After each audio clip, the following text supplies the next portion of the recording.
আসসালামু আলাইকুম, কেমন আছেন সবাই? তো আমি আজকে নতুন আরেকটা রেসিপি নিয়ে চলে আসলাম। তো আমি আজকে খুব সহজভাবে ডিম ভুনার রেসিপি করে দেখাবো।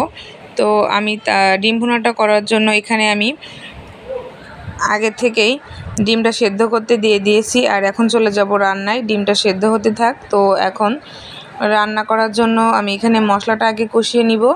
তো তার জন্য এখানে প্রথমে চুলায় একটা কড়াই বসিয়ে এখানে পরিমাণ মতো সরিষার তেল দিয়ে এখানে কিছু পেঁয়াজ কুচি দিয়ে দিলাম। তো পেঁয়াজটা লাল লাল করে ভেজে নিয়ে এখানে আমি জিরা বাটা, রসুন বাটা আর দিয়েছি আদা বাটা। তো সব কিছু দিয়ে এখানে আমি কিছু গরম মশলা দিয়ে দিব। তো আমি এখানে দারচিনি, এলাচ, লবঙ্গ, গোলমরিচ, শুকনা মরিচ, স্বাদ মতো লবণ আর হলুদের গুঁড়া, তো সব কিছু দিয়ে খুব ভালোভাবে নাড়াচাড়া করে মশলাটা কষিয়ে নিচ্ছি। তো মশলাটা কষানোর সময় যাতে পুড়ে না যায় তার জন্য এখানে আমি সামান্য একটু পানি অ্যাড করে দিচ্ছি। তো পানিটা দিয়ে আমি আবারও সব কিছু খুব ভালোভাবে নাড়াচাড়া করে কষিয়ে নিচ্ছি। তো মশলা কষানোর সময় চুলোর জালটা মিডিয়াম টু লো আছে রাখতে হবে, তা না হলে মশলাটা নিচের থেকে লেগে যেতে পারে। তো মশলাটা আমি সামান্য একটু পানি দিয়ে এখানে কয়েকটা কাঁচামরিচ কুচি চেরা দিয়ে দিলাম। কাঁচামরিচ চেরাটা দিলে ফ্লেভারটা অনেক ভালো আসে যে কোনো রান্নায়। তো কাঁচামরিচটা দিয়ে আমি সব কিছু খুব ভালোভাবে নাড়াচাড়া করে নিচ্ছি।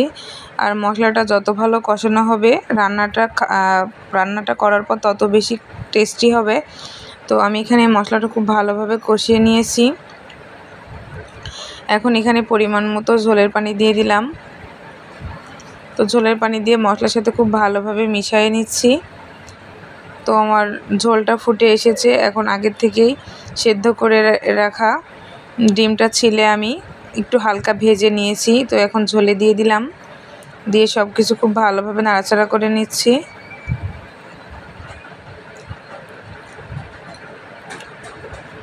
তো নাড়াচাড়া করে আমি রান্নাটা করে নিচ্ছি।